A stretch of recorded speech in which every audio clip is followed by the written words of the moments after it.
Good morning and welcome back to the Auto Market Brief. I'm Erin Keating, your host and executive analyst for Cox Automotive. Today we have another one of our bonus episodes, and I'm so excited to talk with. I'm going to try to get this right because we have matching names. It's a test. Here we go. Aharon. Aharon. Very nice.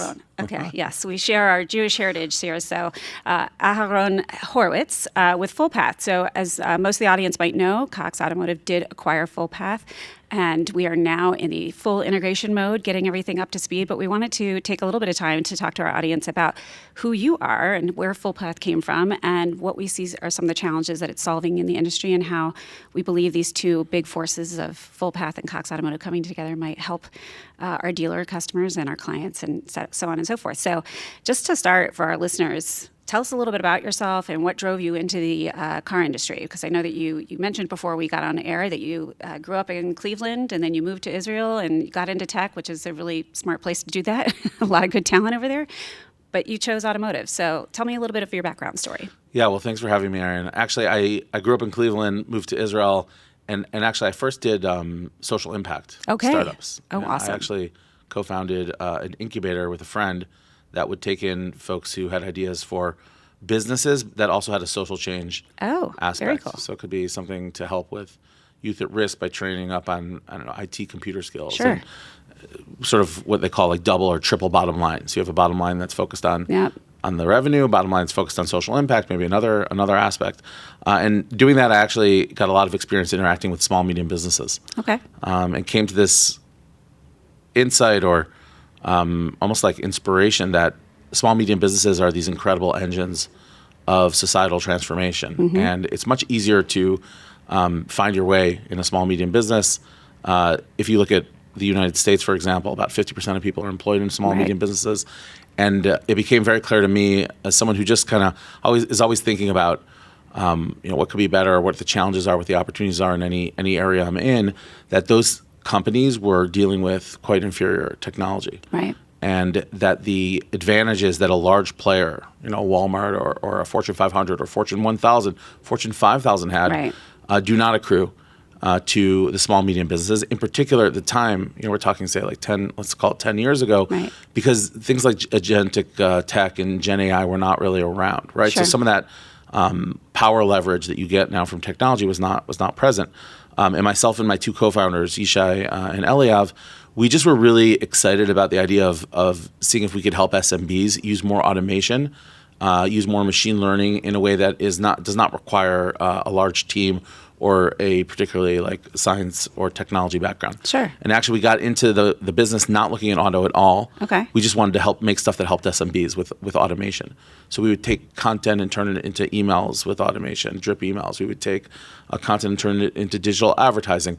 And all of that was predicated on a really good data acquisition infrastructure. So to know what to send someone, you have to know who they are, what they care about, what they're interested in. We just basically started with SMBs, and through a crazy set of circumstances ended up in the auto industry. And as startups can do, one night we just were like, you know what, we're just going to pivot this whole company.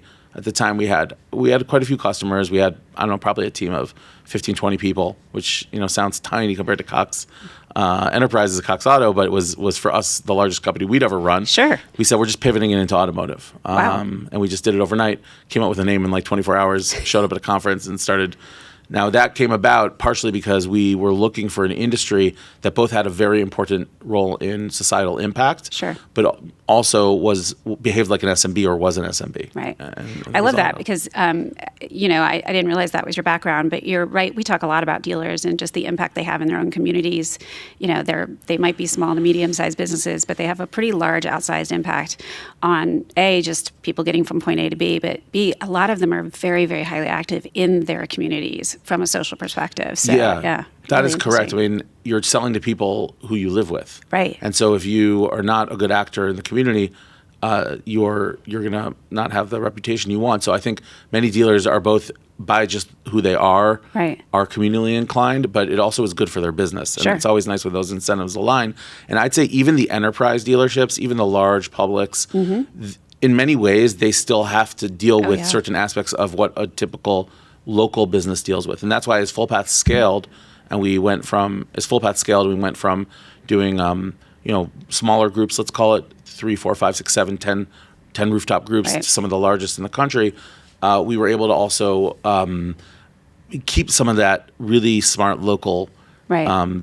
sort of orientation while still understanding how to work with the enterprise. And was U.S. the market that you were focused in, or were you Yes. doing this with? No. Okay, so you were our working company was within founded Israel, in but- Israel, as Okay. many people know. We were founded actually in the city of Jerusalem, expanded quite soon thereafter to Tel Aviv as well. They're not far from each other, but they have a little bit of a Sure. different tech background. And our market has always been U.S. auto, North American auto. We do Canada as well. Oh, great. Yeah. Okay. So now you work in the CDP. So we use a lot of acronyms in this industry.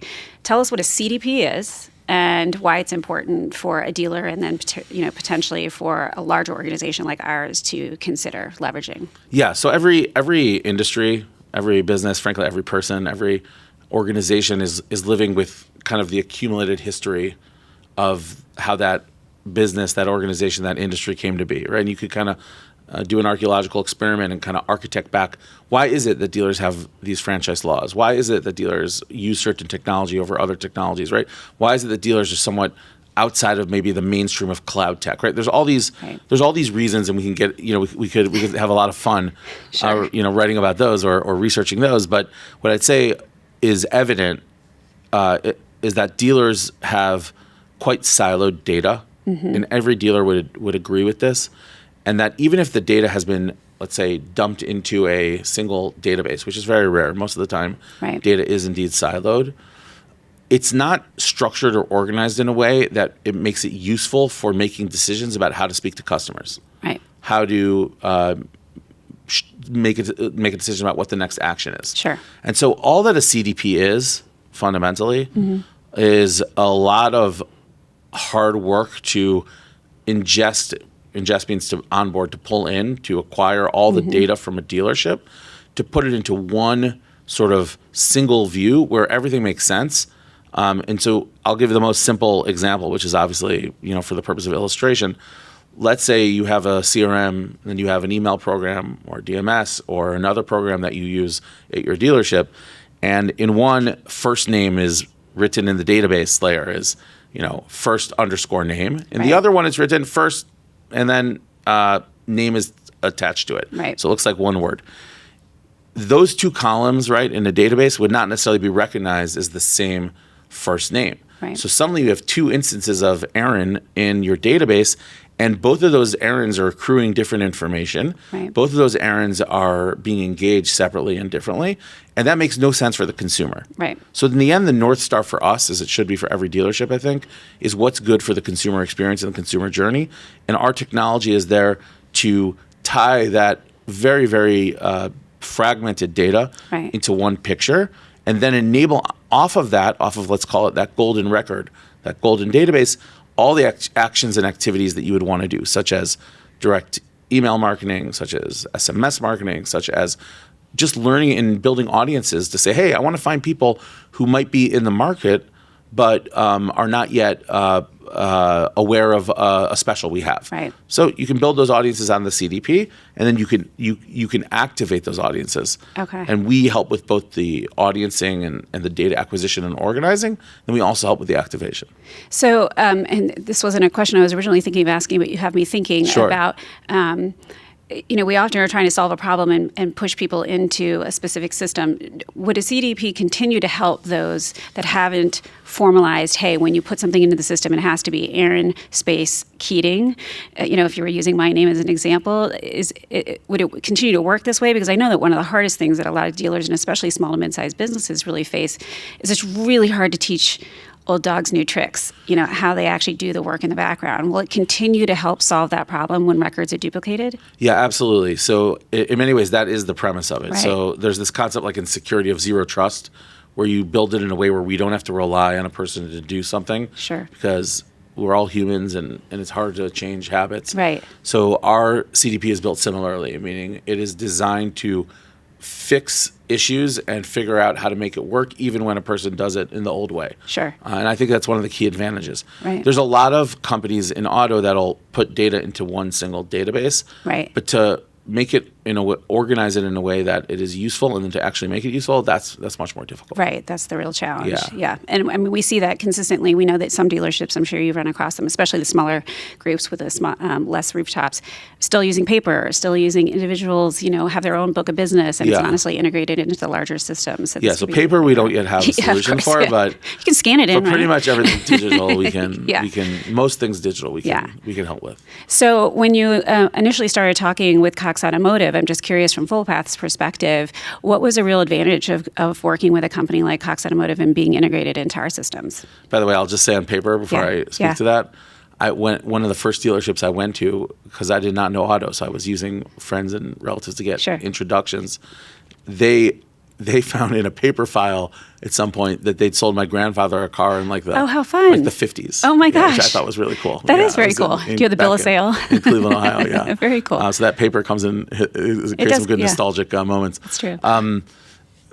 With Cox, I mean, I think that the opportunity is just immense, and I think that what excited us about it is, as we got to know Cox over the years, I mean, this was not a new thing. We've known people here really since we started. We always have a lot of appreciation for them. They're collaborative. They're very smart. So we just have a general sense of the culture. But I would say what excited us from a business opportunity perspective was really the data and the capabilities that we could bring to the table with enormous amounts of data. And Cox has probably the most data of any automotive technology company in the world. So it was totally online for us to find a way to work together. Right. And I mean, it's really interesting that you bring this point up, because a lot of people are talking about agentic AI. They're talking about AI. I mean, AI is the thing, right? But it's a lot of times that old idiom of garbage in, garbage out is still the challenge. Or if you don't have the underlying data, the AI can only be as smart, or the agentic AI can only do so much. So how are you marrying sort of the data that the dealer may have with the data that Cox has? Because it's not always the same. Sometimes they're different, they're parallel, something like that. Is that some of the challenges that you're helping work through, of bridging the gap between all those systems? Yeah, I think that's the key opportunity, and there's a lot of complexity in that. Just drop a few things, Go right? for it. Dealer data sits in dealer systems. There's data governance agreements, so we're not feeding data back right to the Cox systems.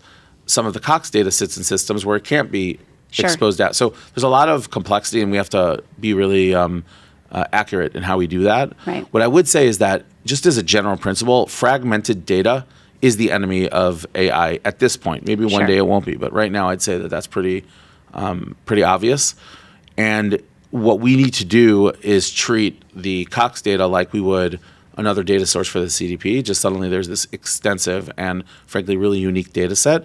We just have to make sure that as we bring it in, we do the work to make sure that it is aligning with the structure of the CDP. Sure. So for example, we, on day one, when the deal was announced as closed, I believe that was about 45 days ago, something like that, right?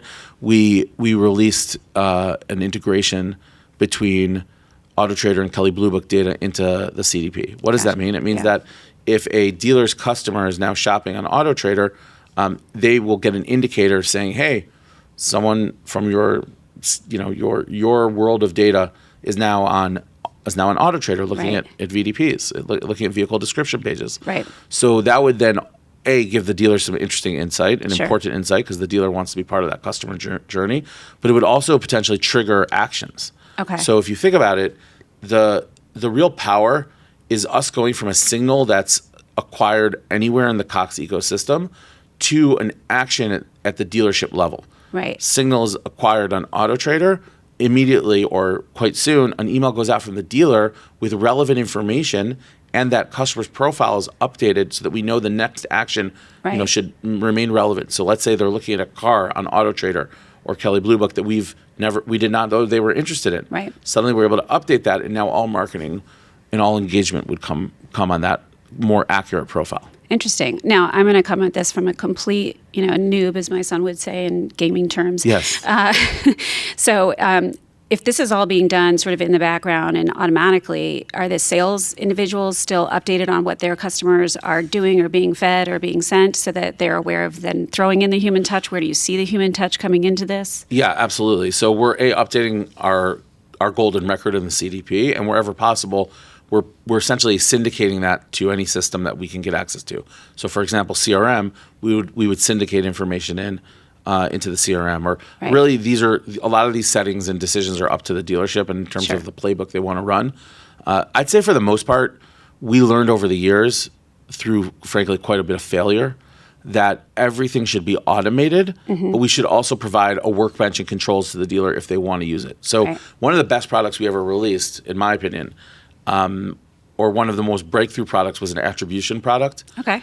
We released it, and it was a total failure, meaning we got a bunch of dealers excited about it. They came on board. It required so much manual work to set up and really make it work that within 4, 5, 6 months, we just saw dealers, they don't have the human resources to run systems that are complicated and require a lot of work. They have enough to do. Right. So we took the approach from that moment on that every single thing has to drive value from automation as if no one ever touched it. At the same time, give them lots of control and opportunities to go beyond if they want to. Right. So a lot of people are worried about agentic AI or AI replacing the individuals in the dealerships. And I think we've done some studies over the years to show that no matter how much technology has come into a dealership, they still have about the same amount of salespeople they've always had, same amount of service individuals they've always had. And I don't know that anyone's saying we should be displacing people. And in fact, I know MJ has quite often, our chief technology officer has quite often talked about this is really to make people more efficient.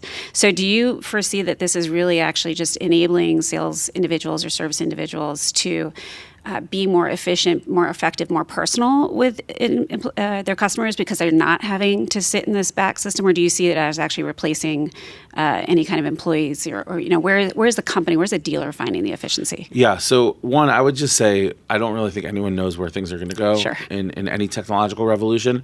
It is correct what you say, that I think historically we've seen that revolutions in technology tend to create more opportunity and more jobs ultimately than less, because people are just way more productive. Right. Now, what will that do to the industry? I don't know. It could be that dealerships will be able to sell more and more and more. Maybe then the OEMs might come and say, oh, you know what, we don't need as many points. Or meaning as in, I don't know that there's more cars to be sold, but maybe dealerships that are good with agentic technology are actually taking more market share, frankly, hiring more people to manage their AI, and maybe that transforms the industry. It's unclear what the direction is going to be. All I know is that we want to provide and arm the dealers with the very best in capabilities. And so far what I'm seeing is that that's augmenting and enhancing the work of people rather than replacing them. Sure. Yeah. So when you're talking to a dealer and you're just trying to break it down, and say you're talking to either the dealer principal or the general manager, they're sitting all the way up at the top, not necessarily on it. Now, most of them have worked their way through, so they know exactly what goes on the floor. But how are you, in the simplest terms, helping them understand what the value proposition is? Well, I think in general, everyone understands that, like, everyone sold cars. Yeah. Right. Or like in college, I worked at a sandwich shop. People would come into the sandwich shop, and I could kind of sense whether they were in a rush, so I should just quickly get them what they want. They wanted to kind of chat a bit and look at the menu. Maybe they had been there before and knew what they needed, or there's just an intuition that humans have on how to align the next step. Right. And I think car salespeople or car people very much identify with that, right? They, in the old days, used to know this person's kid is going to college. This person's coming back from college. Okay, let me help them with their life journey around transportation. So I think the very simple thing to explain to anyone working in auto is that as we are scaling up and using technology more and more, it's beneficial if that technology has a full picture of who you are and what you want. And it will never replace a human-to-human connection. Sure. But what it can do is just make sure that the messaging we're sending from the dealership is less generic, less disconnected, less irrelevant, less timely. It make all those more relevant, more timely, more connected, and more targeted. So dealers just understand that intuitively. They all come from marketing backgrounds and in auto operational backgrounds. They understand that if you can get my data organized and you can then use that for marketing. Now, you can get into the economics of it, just simple things. If I have better addresses on people, if I know who's moved out of your market, well, I'm not sending direct mail to people who don't live there anymore and paying $1.50 or $2 for a piece, that was not useful. If I know that you just bought a car, in my automation, let's say you bought a car from us or a competitor. My automation can then move you out of an advertising audience that is for targeting people to get them to buy cars, Right. and move you to an audience that's more around, say, service or long-term nurture. That's just obvious and intuitive. Right. So that level of, now spending money in the right spot, investing in the right engagement, in the right journey for this customer makes total sense for dealerships. It's worth quite a bit and results in, frankly, just a better consumer experience, more data being used, right? Dealers are sitting on 10, 15 years of data in their systems. They're only using the tip of the iceberg. Sure. Right? You can imagine below the waterline, there's hundreds of thousands of people who went into their CRM, for example, not in their DMS, but in their CRM, who we could be speaking to and engaging, not in a way where you just do a blast a couple times a year, but in a very one-to-one targeted, engaging way. And so the CDP will presumably help, a dealer, say they have 1,000 names in their CRM. I know that's probably low. But say they have 1,000 names in their CRM, and that's because they've had 1,000 people come into the dealership to maybe look around. Maybe only 40 of them, let's just say, have bought a car from the dealership. Does this help then marry the data that we have from Cox Automotive to say, we actually know that individual did 5 years ago purchase a vehicle from somewhere else. You might want to come back to them here, or they bought a car, but they've been servicing somewhere else. I mean, is that the type of efficiency that's supposed to be? Yeah, so that is some of it within the bounds of the data governance. Sure, of course, yeah. We would be able to say, okay, this person's in the market again, maybe, or we'll maybe know what type of vehicle they're interested in. There's all sorts of data sets that Cox has that we can use. Right. Then there's data sets we can't. Sure. Because I know we have a lot of buying signals that we actually Correct. generate from our own. So we use those already with our dealers, but this is just another better integrated way to leverage these with Yeah, I would say the power of full path is in how we organize the data, but then in the triggers, we can either provide another vendor or we can act on ourselves. Right. So from signal to action is the key piece. Right. How quickly can you close the loop? Sure. Something just happened. Can I be in front of them within seconds, within minutes, within hours? And I actually think with this acquisition, Cox now has the most effective signal, probably the fastest signal to action loop close in the industry. So dealers tend to be very relationship oriented. Service members and sales folks tend to be very relationship oriented. How does this also help them? So, to your point, in the CRM, they might have noted, John and Beth were here. He's the one who just got a new car. She has a 2-year-old, she has a 10-year-old. In 6 years, that kid's going to be able to drive, things like that. Are those the types of information that can also get surfaced through the CRM, through the CDP, because they exist somewhere in the data? They just might not be normalized or put in the right place? Yeah, so I think there's endless capabilities. Some things we do, some things we will do.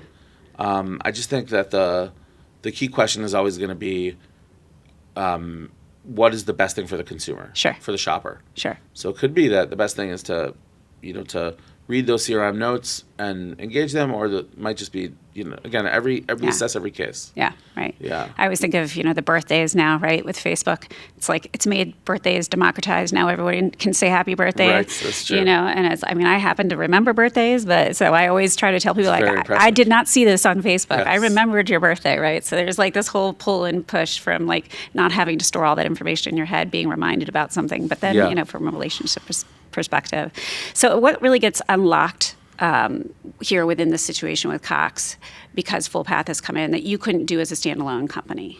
Well, I'll just share one thing that's exciting a lot of dealers, the ability to understand what's happening off-site in a new way, and then action off that. So, for example, I was with a dealer yesterday in the Midwest, and I was in a Toyota store.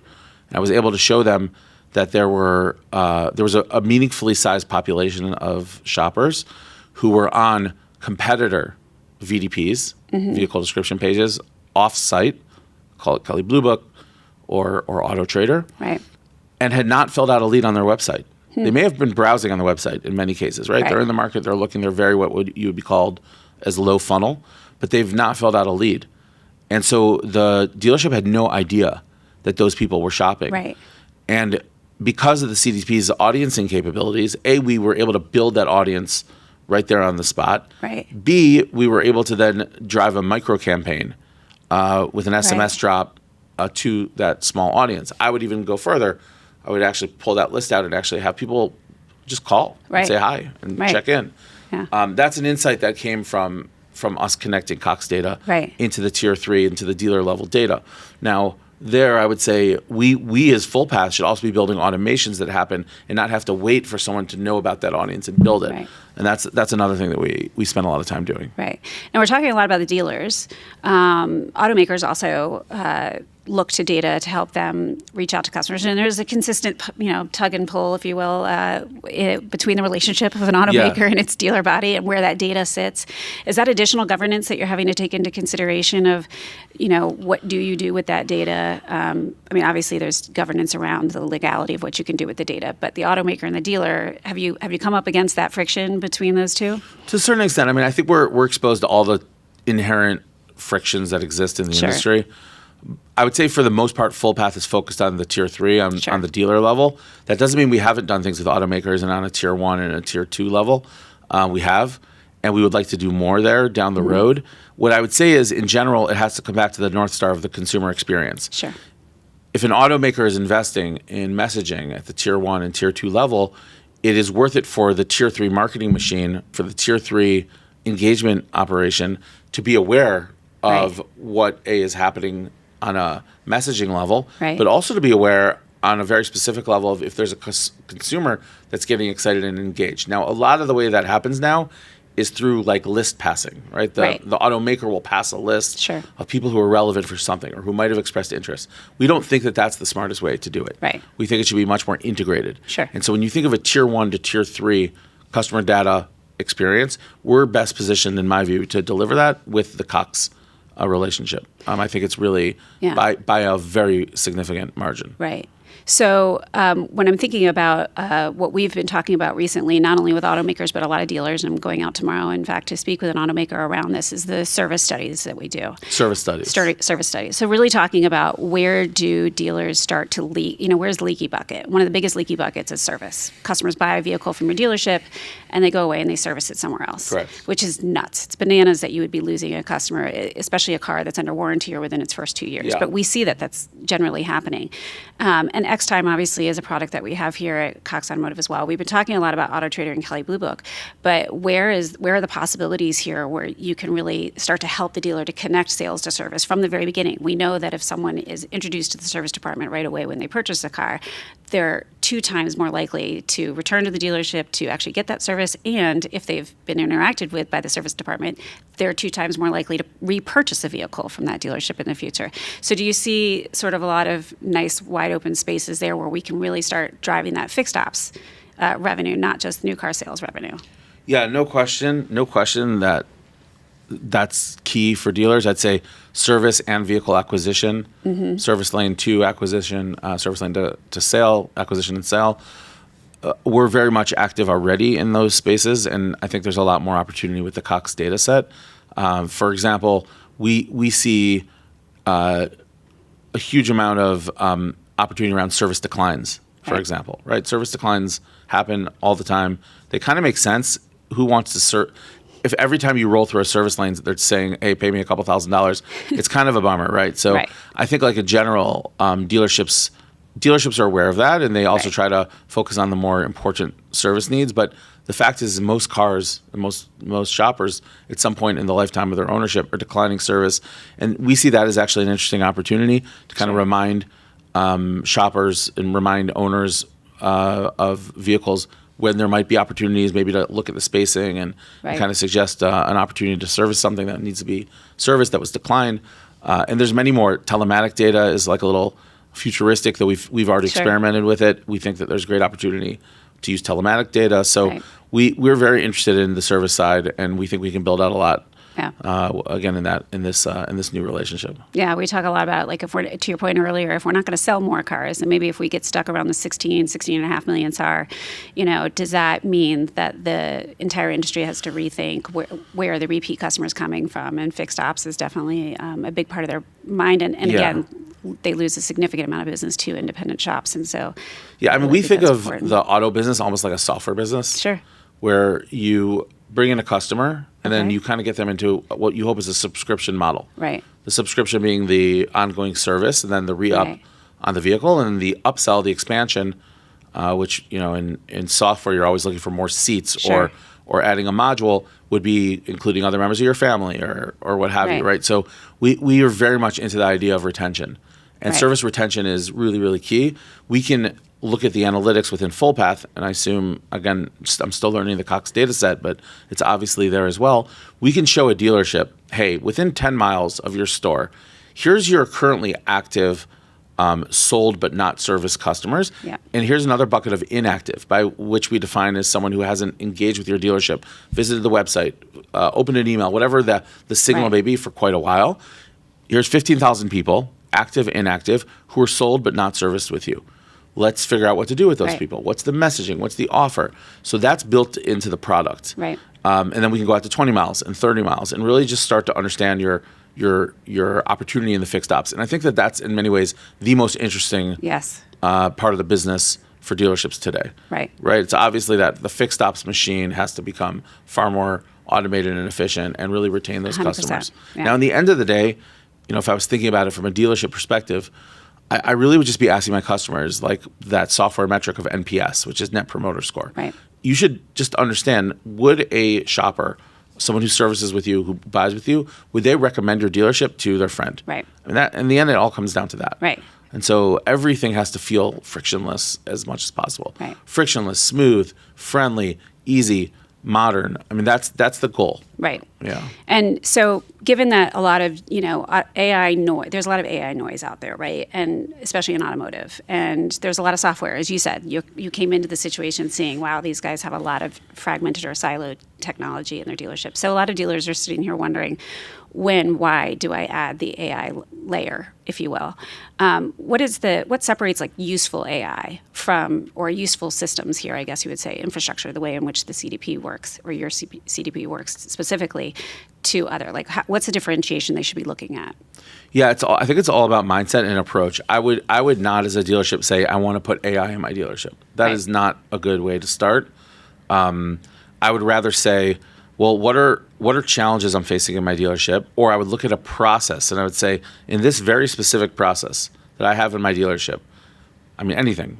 People walk in my door and they come to my front desk, right? Could AI be valuable or in either augmenting or supporting the person running the process, or could the whole process be done by AI? When you ask it in that way, you look at bottlenecks, you look at problems, you look at opportunities, you look at processes, then you actually can get to a solution. Now, some solutions are coming off the shelf out of products like FullPath and Cox's products and other really great companies in the industry. Others are not out there and in many ways may never come from a software provider. Right. And in those cases, your best bet is to really find someone who you can embed within your dealership for either a period of time or always, who is very comfortable with all these tools, understands data, and understands how to organize things, and then have them help you architect an AI solution for that very specific need. Right. That's how I would, if I was running a business, approach it. I wouldn't have a mission of AI. Right. I would have a mission of my business and happy customers, and then I would find areas where AI can solve a problem. Right. No, that's very important, because I do think that everyone's looking at it as a panacea, and really that's correct. If you're just peanut buttering it over everything, then you're probably not going to get the results that you want. It's also very difficult to use right now. Sure. Meaning we all talk about it as if it's, just throw in Claude and make it work. No, it's not that easy. Right. You have security. Yes. You have connecting systems. You have data that has to move from place to place. You have handling the fact that most of these AI agents are not fully sustaining yet, self-sustaining. Right. So if you build an agent, right, if you get in there and you design an agent that's supposed to do something every day and check or whatnot, you're going to find over a period of time, you're probably going to have it drift into weird places. Sure. So there's not yet there is no easy button yet with AI. There is an easy button for things like write me an email. Right. So again, there's a nice consumer interface for that. Right. But you need someone who's still somewhat technically minded. They actually don't have to be a programmer anymore. They have to be very technically minded. Sure. And understanding the systems that are out there and how you operate with them. And then obviously the dealership. And knowledgeable too. I mean, you need to be able to see where it's hallucinating or whatever it's doing. I mean, this is one of the biggest challenges people. Exactly. Exactly. When I hear of people going rogue and saying, you know what, I can create my own code, I can create my own app. Yeah. And it's like, but the other person, will they be able to recognize when it's made a mistake, when it doesn't have the right information? Yeah. Yeah. This has been such a delightful conversation. So if you were to leave the audience with one thing you want them to remember from this conversation, what would be that one thing? I think every dealer now has an opportunity to get their data organized. Like, that technology exists. FullPath or pick someone else, it doesn't matter. that is probably the best prep they can do for the era of AI and agents. Getting their data house in order, really investing in tying it all together, then they will be set for whatever comes. Sure. So I would tell dealers to really focus on that. Great advice. Yeah. It's always the foundation. Just Yeah, make sure your focus foundation. on the foundation, Exactly. exactly. That's wonderful. Well, thank you so much. I'm going to try it again, Aharon. Aharon, perfect. Yeah, thanks. For being with us today. Really appreciate you. And I know that you're only here for a couple of weeks and you head back to Israel. And I will gladly take you up on the invitation that hasn't been extended yet, but that I'm coming to Israel to finally. That's the Israeli way. Invite yourself. Exactly. Invite myself. Yeah, we welcome you. Yeah. Yes. But Awesome. but I'll be back quite a bit. So Great. I'll look forward to seeing you here as well. Well, thank you for being here. Thanks so much. Absolutely. And for our audience, thank you for tuning in today. Just remember, you can always find our insights and these conversations at coxautoinc.com under the Insights section. And we also do now have a landing page for this very podcast. You can find us on any of your podcast platforms. So please subscribe, share, whatever you can do, and stay tuned. Each week you will find a new episode. Thanks you for joining us today.